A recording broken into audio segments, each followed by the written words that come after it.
안녕하세요. 이촌동의 서울미소치과 원장 라성호입니다. 이번 시간에는 코로나19에 대응하는 치과 감염 관리 이런 주제로 얘기를 해보겠습니다. 지금 코로나19가 지금까지가 마치 예고편이었나 싶을 정도로 향후 앞으로의 그 진행이 염려가 되는 상태인데, 코로나19가 정말로 심해지면 아마도 치과 진료에 대해서 국가적인 차원에서 그 어떤 그, 그 조치가 나오겠지만, 일단 현재로서는 또 진료를 접기도 어려운 상황이기 때문에 현재 코로나19 상태에 최적의 대응을 하기 위한 치과 의사들이 알아야 할 그런 내용에 대해서 얘기를 좀 해보겠습니다. 그래서 지금 대한치과의사협회 코로나19 비상대책본부에서 만든 문서가 있어요. 그래서 알기 쉬운 치과병의원 코로나19 개인 방역 지침. 오늘 말씀드리는 내용은 이 문서를 하나하나 이렇게 뜯어보고 우리가 어떤 식으로 액션을 할 것인가에 관한 내용입니다. 근데 이게 문서로 글로 되어 있으면 이거를 해석하기가 조금 더 이제 에너지가 많이 들죠. 그래서 이제 이런 거를 이것보다도 더 보기 쉽게 그림으로 설명한 내용이 또 있어요. 그래서 그런 것도 보겠습니다. 여기서 우리가 인펙션 컨트롤, 감염 관리에 관한 내용은 두 가지가 있어요. 그래서 스탠다드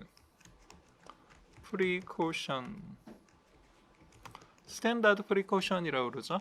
그래서 우리나라 말로 하면은 표준주의 의무. 이게 무슨 얘기냐면, 그러니까 최소한 기본을 알려주는 그런 내용이에요. 최소한의 기본. 최소한 이거는 하자, 이런 내용이거든요. 그래서 쉽게 말해서 모든 환자가 예를 들어 간염 환자이고 모든 환자가 HIV 환자라는 그런 가정하에, 그러니까 방금 다녀간 환자가 HIV 환자였다, 방금 다녀간 환자가 헤파 환자였다라 하더라도 별 무리가 없도록 우리가 여러 가지 프리코션스, 미리 조심을 한다는 뜻이겠죠. 그래서 이 미리 조심하는 내용에 관한 그런 내용이 있죠. 그래서 이게 2003년도 미국 CDC 가이드라인이 있어요. 그래서 이게 치과 감염 관리의 표준이라고 봐도 될 겁니다. 그래서 이런 내용인데, 그래서 구글로 검색을 해보시면 이 내용이 PDF 파일로 쭉 바로 검색을 해볼 수가 있거든요. 근데 이런 내용이 이미 다 치과계에는 많이 알려지고 강의도 되고 그러고 있습니다. 근데 스탠다드 프리코션으로 다 되는 게 아니죠. 예전에 사스, 메르스, 이번에 코로나19 이렇게 해서 때때로 기존에 알려지지 않았던 병원체들이 알려지기 때문에 이런 거에 대응하는 프리코션이 따로 있습니다. 그래서 이런 걸 미션 베이스드 프리커션이라고 그러죠. 근데 근데 이게 코로나19만 해도 현재 치료제는 물론이고 백신도 아직은 런칭하기 직전이죠. 한마디로 기존에 알려져 있던 병원체가 아니란 뜻이죠. 그래서 국가적 차원에서 또는 국제적 차원에서 지식을 어떤 정보나 지식을 공유하고 그때그때의 정책이 달라지잖아요. 그래서 이런 건 이제 한마디로 유행병에 관한 주의 의무, 그래서 이런 거를 그때그때 업데이트를 해야죠. 그래서 일반적으로는 스탠다드 프리코션이면 되는데 트랜스미션 베이스드 프리코션도 필요하다 이런 얘기입니다. 그래서 스탠다드 프리코션이 감염 방지의 최소한이라는 얘기죠. 그래서 모든 환자에게 언제나 지켜져야 하는 그런 내용을 규정한다 이렇게 보시면 됩니다. 트랜스미션 베이스드 프리코션은 스탠다드 프리코션으로 부족할 때 그때 이제 얘기가 되는 거죠. 그래서 예를 들어 메르스 사태 때 오토클레이브를 강조하고 이런 거는 약간 범주 오류적인 느낌이 있어요. 그러니까 트랜스미션 베이스드 프리커션을 강조해야 될 때 스탠다드 프리코션만 강조하면 그게 좀 적절하지가 않죠. 그래서 이런 내용이 있다라고 알아두시면 되겠습니다. 그래서 이제 치과 병의원 코로나19 개인 방역 지침에서 이런 내용이 나옵니다. 이렇게 해서 이렇게 쭉 나오는데 사실은 되게 간단한 거예요. 굉장히 내용은 되게 간단합니다. 그래서 뭐냐 하면 우리가 항상 하는 글러브, 마스크, 페이스 쉴드 이거를 잘 사용하자 이런 얘기입니다. 그러니까 글러브, 마스크, 페이스 쉴드 루틴하게 쓰는 기구잖아요. 그래서 이런 내용을 조금 더 이제 디테일하게 들어가 보자 이거죠. 그래서 글러브는 진료할 때는 잘 쓰진 않지만 폴리글러브라는 것도 있고요. 그다음에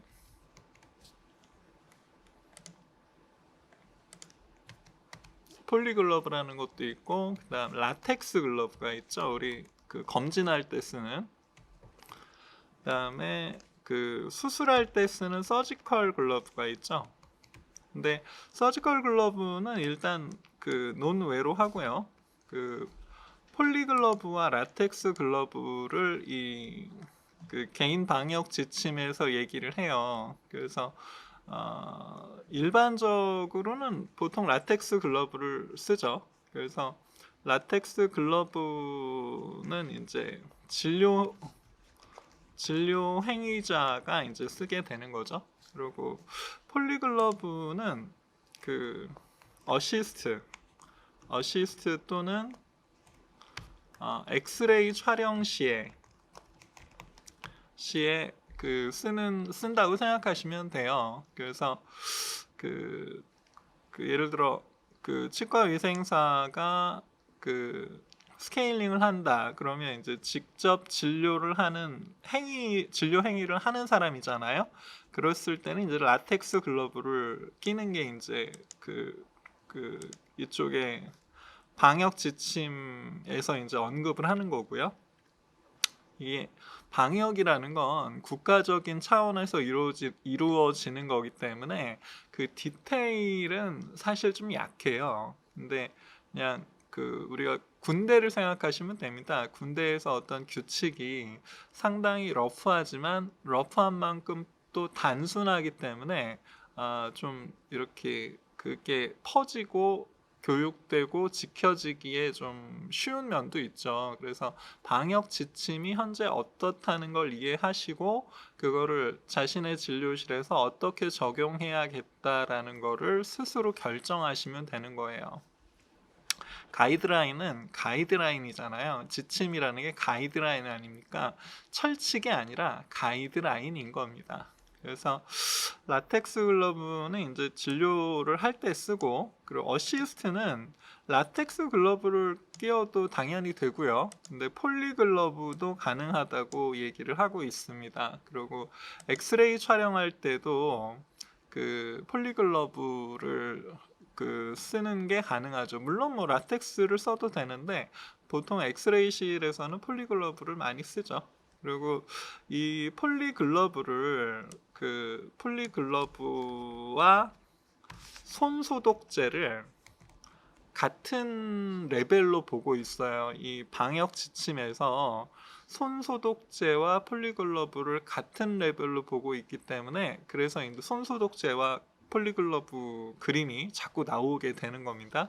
근데 저는 손 소독제보다는 폴리글러브가 그래도 낫지 않나 싶어서 엑스레이 촬영할 때는 폴리글러브를 끼고요. 그리고 일반적인 진료를 할 때는 당연히 라텍스 글러브를 사용하고 있습니다. 글러브는 이 정도 하면 되고요. 그 다음에 마스크는 우리가 보통 덴탈 마스크라고 하는 게 있고, 요즘 많이 쓰는 이제 KF94 마스크가 있죠. 그래서 그 덴탈 마스크는 기존에 써오던 거고요. KF94는 좀 더 이제 그 투과율이 낮은, 그러니까 밀폐력이 더 높은 그 제품을 얘기하는데, KF라는 건 이제 코리아 필터를 얘기하는 거죠. 그래서 KF 코리아 필터. 그러니까 원래는 그 N95 뭐 이런 얘기가 많았습니다. N95가 이제 95%를 막는다 이런 뜻이거든요. KF94는 94%를 막는다. 그래서 N95 뭐 KF94 또 유럽은 또 다른 게 있어요. 그래서 국가별로 기준이 조금씩 다르기 때문에 그냥 그런가 보다 하시면 됩니다. 그래서 지금 현재, 그런데 이 마스크라는 건 글러브는 이 진료를 직접 하는 사람이랑 어시스트가 이 컨택의 레벨이 좀 다르잖아요. 그래서 직접 진료하는 사람은 라텍스, 어시스트는 폴리글러브 또는 라텍스 이렇게 규정을 하고 있는데, 마스크는 이건 숨 쉬는 거 아닙니까? 숨 쉬는 공간을 기준으로 하기 때문에, 그래서 어시스트든 직접 진료를 하는 사람이든 둘 다 덴탈 마스크로는 좀 부족하고, 그래서 KF94를 쓰라고 지금 되어 있어요. 개인 방역 지침이. 그래서 그냥 KF94를 진료하는 공간에는 다 쓰면 되겠습니다. KF94를 쓰는 공간은 진료하는 공간이고, 말을 바꾸면 환자가 그 마스크를 벗는 공간이에요. 그러니까 진료실, 엑스레이실. 환자는 마스크를 끼고 치과를 들어오겠죠. 그래서 데스크나 예를 들어 뭐 상담실에서는 마스크를 벗을 이유가 없죠. 하지만 엑스레이실이나 진료실에서는 마스크를 벗어야 진료가 되고 뭐 엑스레이 촬영이 되기 때문에, 이 마스크를 벗는 공간에서는 KF94 마스크를 진료 인력이 끼는 것으로 그렇게 정리를 하면 되겠습니다. 그러면 덴탈 마스크는 언제 쓰느냐? 덴탈 마스크는 진료실에 들어올 일이 없는, 예를 들어 데스크만 맡고 있다거나 뭐 청소 담당 인력이거나 뭐 이런 경우에는 덴탈 마스크가 가능한데, 어쨌든 진료 영역으로 들어오는 인력은 KF94 마스크를 써라 이런 얘기입니다. 그래서 그 정도로 정리를 하면 되겠고요. 페이스 쉴드 페이스 쉴드가 있죠. 마스크만으로는 그 우리가 그 미세한 물방울 비말이라고 그러죠. 페이스 쉴드 또는 이제 고글을 얘기하는데 비말로부터 방어를 하기 위해서 그 페이스 쉴드를 끼죠. 네. 고글도 페이스 쉴드랑 개인 방역 지침에서는 이제 그 같은 걸로 보고는 있는데 사실 고글과 페이스 쉴드는 좀 다르죠. 고글은 주로 눈을 보호하는 기구이고 페이스 쉴드는 눈과 안면 전체를 방어하잖아요. 그래서 저는 고글보다는 페이스 쉴드로 그 단일화하는 것이 맞지 않나 이렇게 생각을 합니다. 페이스 쉴드는 언제 끼느냐? 비말이 발생하는 때에 끼는 거죠. 그러니까 주로 진료실을 얘기하는 거겠죠. 치과 진료실에서는 비말이 그 루틴하게 그 발생할 일이 많기 때문에 그래서 그냥 페이스 쉴드를 그 진료하는 사람이나 어시스트나 둘 다 끼는 게 낫지 않나 생각을 합니다. 그래서 그, 그 되게 중요하죠. 그 예전에는 페이스 쉴드를 많이 안 꼈는데 요즘은 그 어디 요리하는 곳 식당에 가봐도 이렇게 적어도 이렇게 입 주변을 그 쉴드하는 기구를 또 따로 쓰는 경우도 있죠. 그래서 지금 쉴드가 정말 여러 분야에 다 쓰이고 있지 않나. 뭐 급식하는 곳, 뭐 학생들 급식하고 뭐 이런 곳에서도 쓰잖아요. 그래서 그렇게 생각하시면 되겠고요. 그래서 어, 치과 병의원 개인 방역 지침 해서 마스크, 글러브, 페이스 쉴드 이렇게 얘기가 되는 겁니다. 근데 뭐 여기서 뭐 오염 가능성이 높은 구역이 어떻고 뭐 착용이 필수이고 추천이고 뭐 이런 식으로 나눴는데 실제로 우리가 그 그냥 이걸 단순화하지 않으면 지키기가 어려워요. 그래서 그 좀 단순화해야 되지 않을까. 지금 방역 지침을 오히려 더 단순화해야 되지 않을까 그렇게 생각을 합니다. 개인 방역이라고 하니까 생각이 나는데 이 PPE라고 그러죠. Personal Protective Equipment. 우리나라 말로 하면 뭐 개인 보호구 해서 이제 이게 그거죠. 마스크, 페이스 쉴드, 글러브 이런 것들이 이제 개인 보호구의 대표적인 예죠. 지금 개인 방역 지침이라고 나온 이 내용도 결국은 PPE에 대한 부연 설명이라고 보시면 되겠습니다. 그래서 그걸 이제 하나하나 그 지금까지는 이제 개론 설명이었고요. 그 다음부터 이제 각 그 하나하나씩 이제 자세하게 보는데 그 지금까지 설명드린 내용의 반복이라고 보시면 돼요. 그래서 그 비말 진료하는 사람, 그러니까 치과 의사나 치과 위생사 진료하는 사람은 뭐 지금 말씀드렸죠. 라텍스 글러브에 KF94 마스크에 쉴드를 껴라 그 얘기입니다. 뭐 어떻게 보면 이거는 그 코로나19가 아니더라도 거의 상식에 가깝죠. 페이스 쉴드도 요즘 많이 쓰잖아요. 근데 여기서 복잡하게 설명이 되는 게 비말 확산이 적은 진료에서는 뭐 폴리글러브나 그 뭐죠? 이 손소독제를 써도 되고 그 다음에 페이스 쉴드도 필수는 아니다. 뭐 이렇게 되어 있는데 근데 가만히 뜯어보면 드레싱을 할 때도 물이 튀어서 술자나 어시스트 얼굴에 그 접촉할 수가 있잖아요. 발치를 하다가도 뭐가 튈 수도 있고 그리고 서지컬 발치로 전환될 수 있죠. 심플 발치에서.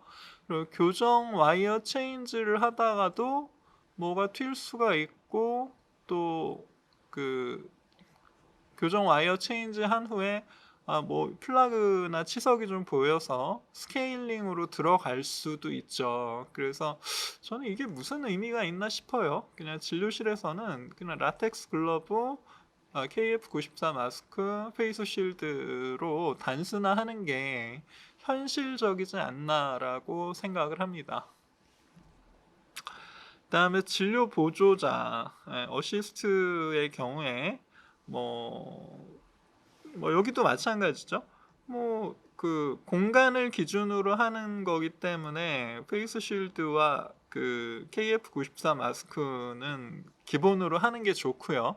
언제 비말이 발생할지 모르잖아요. 그리고 글러브는 뭐 폴리글러브를 껴도 되고 라텍스 글러브를 껴도 되는데, 폴리글러브가 이렇게 착용이 조금 불편한 면이 있죠. 그래서 그런 거는 이제 그 치과 사정에 따라서 어떤 걸 하셔도 되지 않나라고 생각을 합니다. 여기서 제가 중요하게 생각하는 건 어시스트도 페이스 쉴드를 루틴하게 끼는 거를 습관을 들이는 게 현재 코로나19 상황에서 굉장히 중요하지 않을까 그렇게 생각을 합니다. 그리고 방사선실, 환자가 진료실과 함께 환자가 마스크를 벗는 유일한 공간이 방사선실이죠. 환자가 마스크를 벗기 때문에 진료 인력은 KF94 마스크를 써주는 거죠. 네, 그 정도로 정리를 하면 되겠습니다. 그리고 그냥 직원, 진료에 참여하지 않는 그냥 직원의 경우에는 뭐 KF94도 당연히 좋고요. 덴탈 마스크도 허용을 한다. 그리고 손 소독제나 폴리글러브 정도면 이제 뭐 괜찮다 뭐 이런 얘기입니다.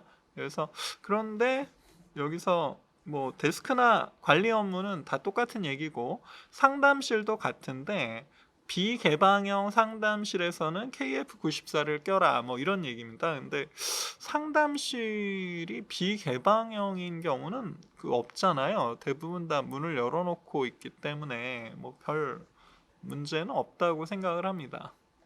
그리고 환자는 제가 말씀드렸듯이 방사선, 엑스레이를 찍기 위한 방사선 실과 진료실에서는 마스크를 벗어야 하기 때문에, 마스크를 안 벗으면 치과에 올 이유가 없는 거죠.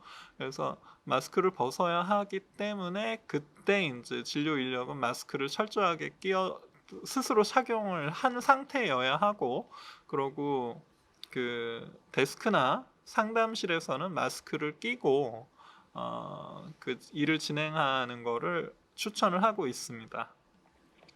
그래서 여기서 어떻게 보면 가장 중요한 건데, 환자가 이제 등록을 하면 여기 환자의 상황이 DUR 뭐 이런 걸로 이제 확인이 되지 않습니까? 그래서 뭔가 이상한 부분이 발견이 되면, 예를 들어 발열이나 호흡기 증상이 있다. 그러면은 당연히 진료를 미룰 수 있죠. 이런 거는 진료 거부에 해당되는 게 아니기 때문에. 그리고 우리나라의 국민 수준이 이미 충분히 높기 때문에 발열이나 호흡기 증상이 있으면서 치과를 오시는 분은 거의 없죠. 그러니까 호흡기 증상이 있는데 치과 치료를 어떻게 하겠습니까? 그래서 예전에 메르스 사태 때도 치과에 내원한 메르스 환자가 없었잖아요. 그런 식으로 그, 국민들이 스스로 현명한 결정을 하는데, 그래도 혹시 모르니까 이런 지침이 내려오는 것 같습니다. 그래서 기침이나 호흡 곤란 또는 DUR에서 뭔가 특이사항이 뜬다 그러면 당연히 진료를 미루면 되죠. 어떻게 보면 이 코로나19 현재 상황에서 가장 중요한 게 볼 환자와 미뤄야 될 환자를 구분하는 이 스텝이라고 할 수가 있죠. 그래서 요즘 다 비접촉 체온계 하나 정도는 다 있으실 거고, 그리고 체온을 적고, 그리고 환자의 내원 명단을 따로 작성하기도 하고 막 그러죠. 그래서 발열이나 호흡기 증상이 있는 경우는 관할 보건소에 검사를 권고하고 1339로 연락을 하거나 관할 보건소 검사를 권고를 하고, 그리고 음, 해외에서 입국을 하신 분들은 보통 이제 14일 이후에 내원을 하시는데, 그때 이런 발열이나 호흡기 증상이 있을 때 똑같이 1339나 관할 보건소로 신고를 하고, 발열이나 호흡기 증상이 없는 경우에 KF94 마스크, 라텍스 글러브, 페이스 쉴드를 착용한 후 진료를 한다, 이런 얘기입니다. 그래서 발열이나 호흡기 증상도 없고 14일 기다렸고 어떠한 특이사항이 없었는데 나중에 사후에 이 환자가 확진자로 밝혀진다면 그때 우리가 KF94 마스크, 라텍스 글러브, 페이스 쉴드를 끼었는지 여부가 의료진의 자가격리를 결정하는 기준이 된다고 하죠. 그래서 요거를 우리가 선관주의 의무라고 그러잖아요. 옛날에 법치학 시간에 배웠던 선관주의 의무. 그래서 선량한 관리자로서의 주의 의무죠. 이것도 프리커션이라고 할 수 있겠네요. 선량한 관리자로서의 주의 의무라고 할 수 있겠죠. 그래서 이만큼 했으면 KF94 마스크, 글러브, 페이스 쉴드 요 정도 했으면, 그리고 검사를 해봤는데 음성이 나왔다 그러면 자가격리를 하지 않고 진료 계속 하세요, 이 정도면 할 만큼 하셨네요, 이렇게 얘기가 된다는 뜻입니다. 그래서 지금까지 살펴본 코로나19 개인 방역 지침, 진료에 참여하는 사람은 KF94 마스크, 라텍스 글러브, 페이스 쉴드, 어시스트는 폴리글러브 정도, 그 정도라고 정리를 하면 될 거예요. 그래서 질병관리본부의 의료기관 방역 지침을 참고해서 제작했다. 뭐든지 그렇죠. 이 질병관리본부가 이제 CDC죠. CDC. 그래서 내원 환자의 확진 판정 시에 의료인의 자가격리 여부의 기준이 된다. 그러니까 할 만큼 했으면 자가격리 처분이 되지 않는다는 그런 뜻이죠. 여기까지가 이제 코로나19 방역 지침에 대한 개략적인 설명이고요. 그다음에 이제 스탠다드 프리코션 얘기도 사실은 학부 시절에 스탠다드 프리코션에 대해서 예전에 많이 충분히 교육이 된 상태가 아니기 때문에 시간 여유가 좀 있어서 이 얘기를 좀 해보겠습니다. 스탠다드 프리코션에서 이제 기구 관리가, 인스트루먼트 관리가 굉장히 중요한 부분인데요. 이 기구에는 크리티컬과 세미 크리티컬과 넌 크리티컬이 있어요. 그래서 고위험 기구, 준위험 기구, 저위험 기구 이렇게 얘기를 하죠. 그래서 크리티컬은 뭐냐? 크리티컬은 한마디로 연조직을 뚫고 들어가서 혈관의 어떤 병원체를 운반할 수 있는 그런 기구를 크리티컬 기구라고 하죠. 그러니까 그냥 우리 전쟁에 쓰는 무기를 생각하시면 돼요. 칼, 창, 우리가 쓰는 것 중에 임플란트 드릴, 파일, 또 큐렛 이렇게 연조직을 뚫고 들어가는 거를 크리티컬 기구라고 하죠. 그리고 세미 크리티컬 기구는 이거는 점막이나 손상된 피부에 접촉하는 거예요. 손상된 피부를 뚫고 들어가는 게 아니라 점막이나 손상된 피부에 닿는 수준, 그런 기구를 세미 크리티컬이라고 하죠. 우리가 덴탈 미러 같은 게 이제 그런 거에 해당을 하겠죠. 그리고 넌 크리티컬은 넌 크리티컬은 정상 피부에 접촉하는 기구를 넌 크리티컬이라고 해요. 치과 기구 중에 사실 이런 건 별로 없는데 엑스레이 관구 뭐 이런 게 넌 크리티컬에 해당하겠죠. 그리고 소독의 방법에는 세 가지가 있어요. 그래서 낮은 수준의 소독, 중간 수준의 소독, 높은 수준의 소독해서 이것도 제가 학부 시절에는 이런 걸 배운 기억이 없는데 낮은 수준의 소독은 균이 죽긴 하는데 결핵균처럼 껍질이 두꺼운 균을 죽이지 못하는 걸 낮은 수준의 소독이라고 하죠. 그리고 중간 수준의 소독은 결핵균에 효과가 있는 걸 중간 수준의 소독제라고 해요. 그래서 어떤 소독제의 겉표시에 매뉴얼에 튜버큘로사이덜, 그러니까 예를 들어 튜버큘로사이덜 하면 이 결핵균을 죽인다는 뜻이거든요. 그래서 결핵균에 효과가 있다 그러면 이거는 중간 수준 이상의 소독이구나라고 생각하시면 돼요. 그리고 높은 수준의 소독은 결핵균은 물론 효과가 있고 아포에도 효과가 있는 걸 높은 수준의 소독이라고 해요. 아포는 이제 박테리얼 스포어라고 그러는데 아포는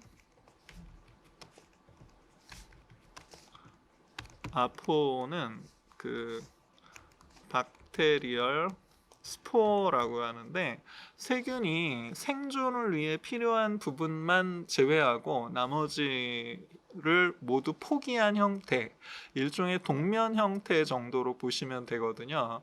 그래서 박테리얼 스포, 아포에 효과가 있다라는 건 그 소독제가 매우 액티브하다는 걸 뜻해요. 그래서 우리가 감염 관리의 가장 기본 내용이 이거거든요.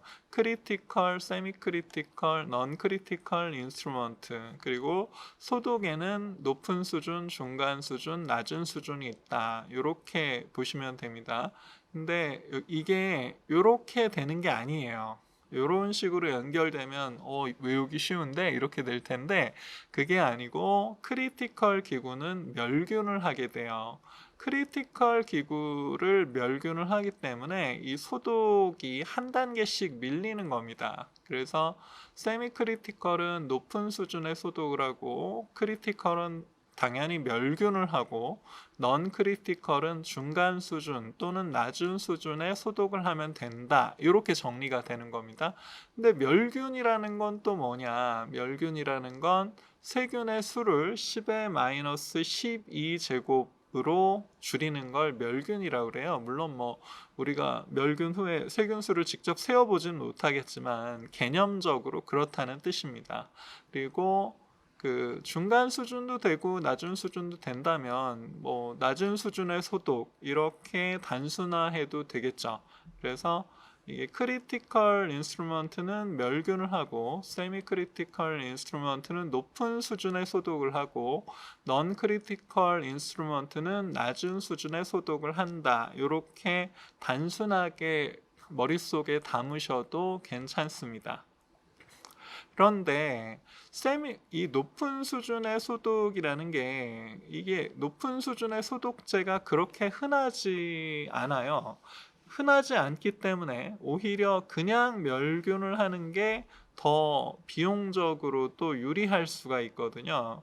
그래서 그 치과에서 소독이라는 말은 사실 멸균이라는 말과 크게 다르지 않아요.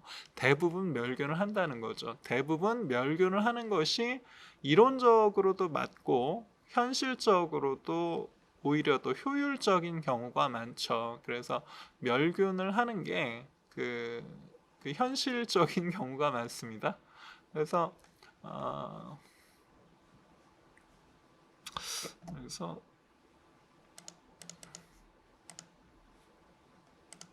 음,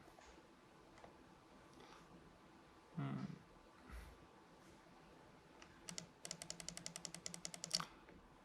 그래서 이 대한치과의사협회에서 얘기하는 진료기구의 감염관리 분류해서 이 표가 이렇게 해서 나오는 겁니다. 크리티컬 기구, 고위험 기구는 뭔가 뚫고 들어가는 것이고 멸균을 한다. 그리고 세미 크리티컬 준위험 기구는 점막이나 손상이 있는 피부에 접촉하는 기구로서 멸균 또는 높은 수준의 소독을 한다. 그리고 비위험 기구, 정상 피부에 접촉하는 거죠.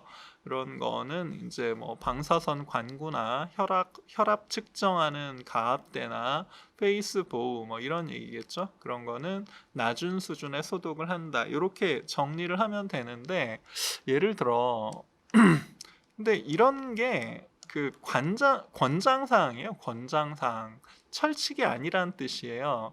그러니까 임상의 실제 상황에서 어떤 것이 최선이냐, 환자를 위한 어떤 선택이 환자를 위한 최선이냐를 판단하는 건 의료인이어야 된다는 의미예요. 그래서 예를 들어 아말감 컨덴서를 멸균하라고 해서 오토클레이브를 해요. 그러면 아말감 컨덴서에 아무리 세척을 철저하게 했다 하더라도 그 오늘 사용한 아말감 덩어리가 묻어 있을 가능성도 있죠. 근데 이거를 예를 들어 오토클레이브를 했다. 그러면 고온 고압의 상태에서 아말감과 믹스되어 있던 수은이 공기 중으로 퍼질 수도 있잖아요. 그러니까 이런 것들을 모든 것을 종합적으로 판단해서 결정을 하라고 치과 의사 면허를 국가에서 허락을 한 거죠. 그러니까 이런 거를 시키면 시키는 대로 하는 게 의료인이 아니라 종합적으로 판단해서 환자를 위한 최선의 선택을 결정할 수 있는, 그게 면허인 거죠. 그러니까 시키면 시킨 대로 하는 게 아니라 이렇게 뭐가 최선인지를 생각해서 움직여야 된다는 거예요. 그래서 지금까지 치과 병의원 그 코로나19 개인 방역 지침과 함께 그 스탠다드 프리코션에 대해서 이제 그 얘기를 좀 해봤는데, 다시 한번 정리를 하자면 진료에 참여하는 사람은 KF 마스크를 쓰고 진료실에 들어올 일이 없는 사람은 이제 그 덴탈 마스크도 괜찮다 이런 얘기고요. 진료를 직접 담당하는 사람은 라텍스 글러브가 필수고, 어시스트는 라텍스 또는 폴리글러브와 같은 급이 손소독제라는 뜻이고요. 그리고 진료실에서 진료하는 사람이든 어시스트든 간에 페이스 쉴드를 끼는 것이 가장 안전하다 이런 얘기입니다. 그 페이스 쉴드 같은 경우에는 예전에는 페이스 쉴드라고 하면 되게 벌키하고 무겁고 막 그랬었는데, 요즘은 그 굉장히 가볍고 코에 살짝 얹으면 되는 페이스 쉴드 같은 것들이 많이 나왔죠. 그래서 페이스 쉴드를 끼더라도 실제 진료에 방해가 되지 않는 경우가 대부분입니다. 그래서 페이스 쉴드를 여기저기에 많이 걸어 놓고 그 혹시 많이 튀었다 그러면은 다시 또 갈아서 그 깨끗한 페이스 쉴드로 교체해서 또 쓰시고 이렇게 하시면 될 것 같아요. 그래서 그 코로나19에 대응하는 치과 감염 관리를 그 테마로 얘기를 했는데, 여기서 또 시간이 약간 남아서 추가적인 내용을 좀 해보겠습니다.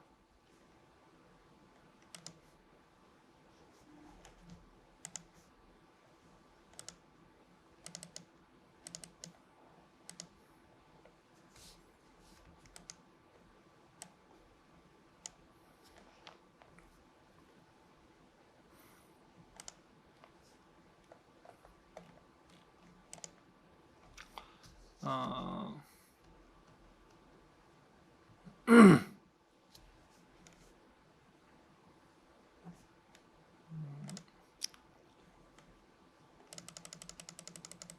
저희 진료실에 이제 핸드피스가 이제 그 포장과 세척과 멸균과 포장이 되어서 그 사용되기 직전 상태로 출격을 준비 중인 상태로 되어 있는 사진입니다.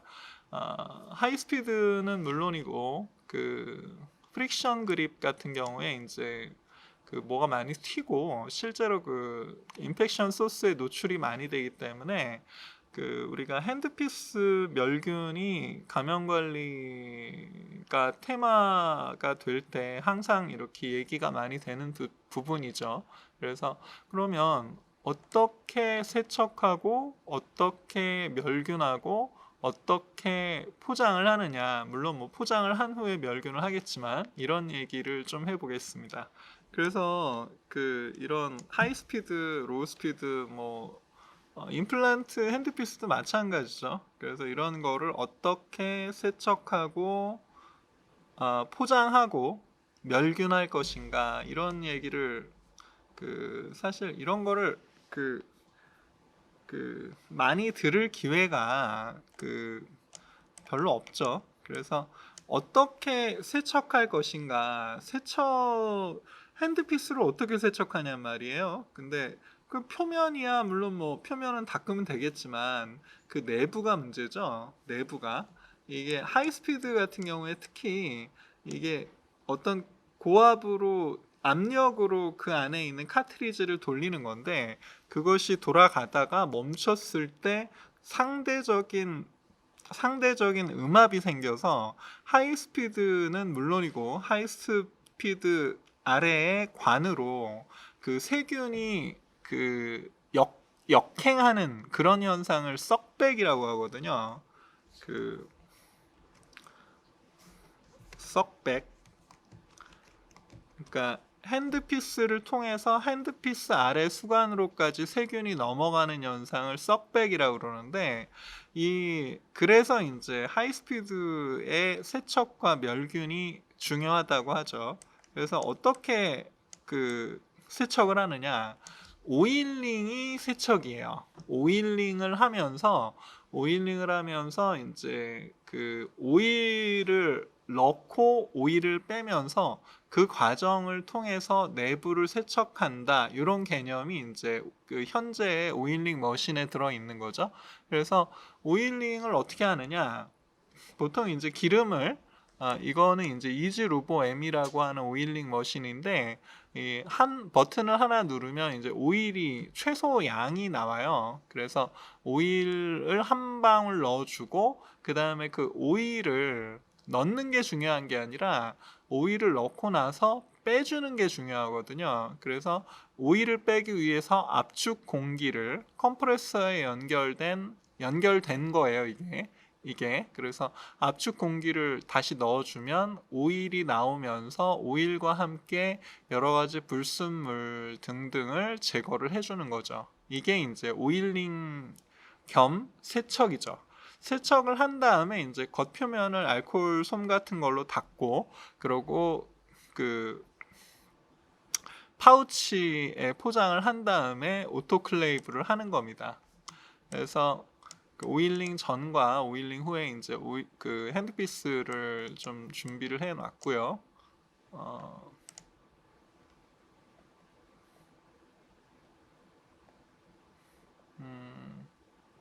핸드피스는 그렇고 그러면 여기서 이제 오토클레이브를 할 거 아닙니까? 오토클레이브는 그 오토클레이브에서 이제 가장 핵심이 뭐냐면 건조예요. 건조. 오토클레이브를 사용하면서 가장 불만이 왜 이렇게 축축하냐는 거죠. 오토클레이브가 끝나면 이게 증기들이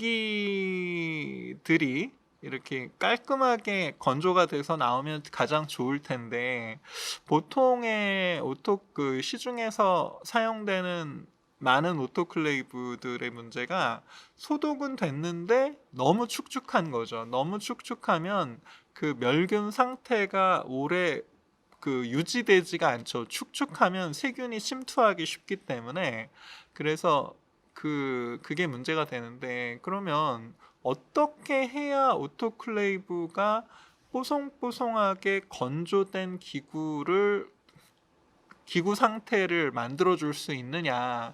그게 어려운 거거든요. 그러니까 그 오토클레이브에 대해서 보통 이제 전문가가 아니잖아요. 그래서 축축하면 왜 이렇게 축축하지? 뭐 이러고 가끔 또 건조가 잘 되는 경우는 또 잘 되기도 하고, 그렇게 왜 이렇게 베리에이션이 많냐는 거죠.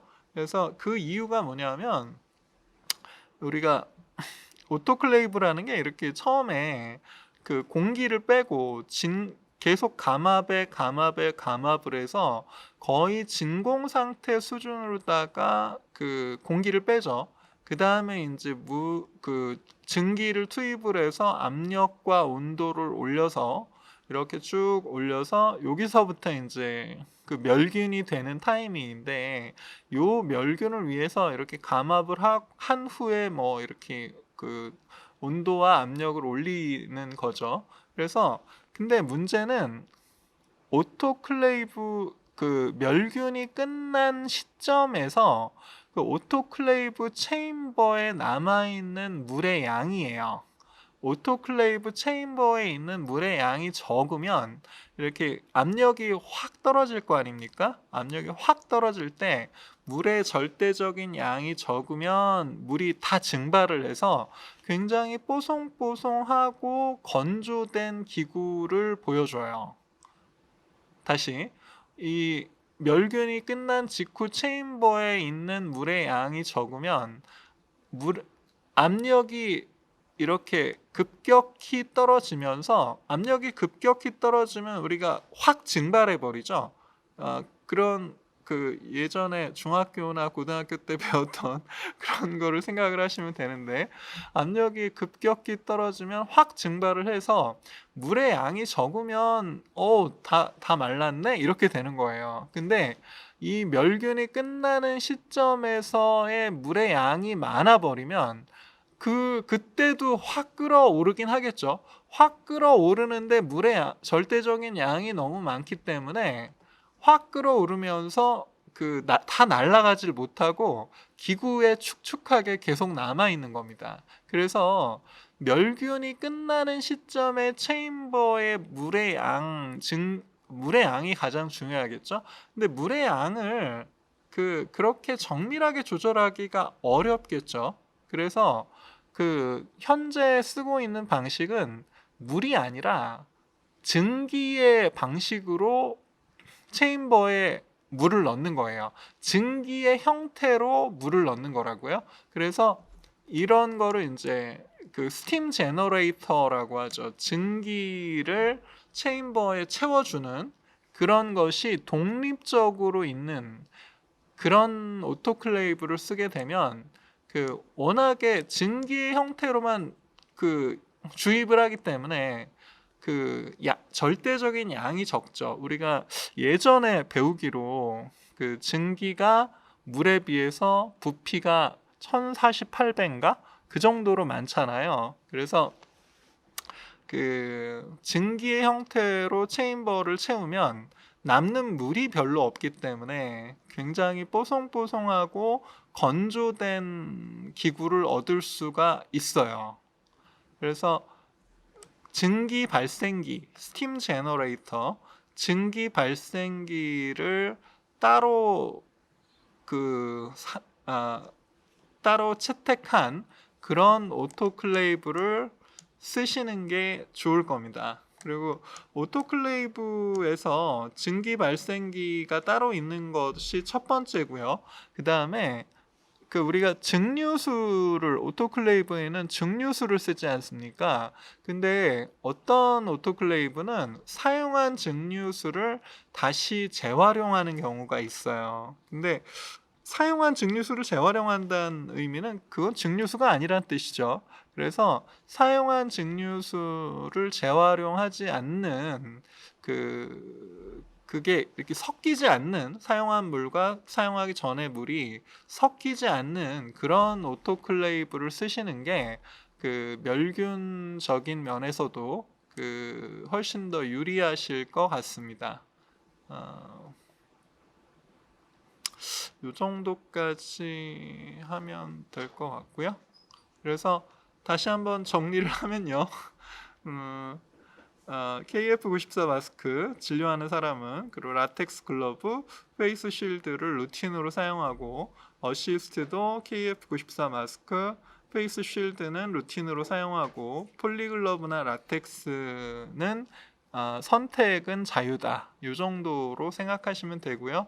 엑스레이실에서는 KF94 마스크 당연히 쓰고 엑스레이실에서 비말 감염은 없을 테니까 페이스 쉴드는 넘어가고 폴리글러브 정도만 쓰시면 엑스레이실에서도 충분하실 것 같습니다. 그리고 환자 입장에서는 엑스레이실과 진료실을 제외한 곳에서는 전부 마스크를 끼는 거 그 정도까지 생각하시면 오늘 치과병의원 코로나19 개인 방역 지침에 대한 정리는 충분하지 않을까 생각합니다. 긴 시간 수고 많으셨습니다. 감사합니다.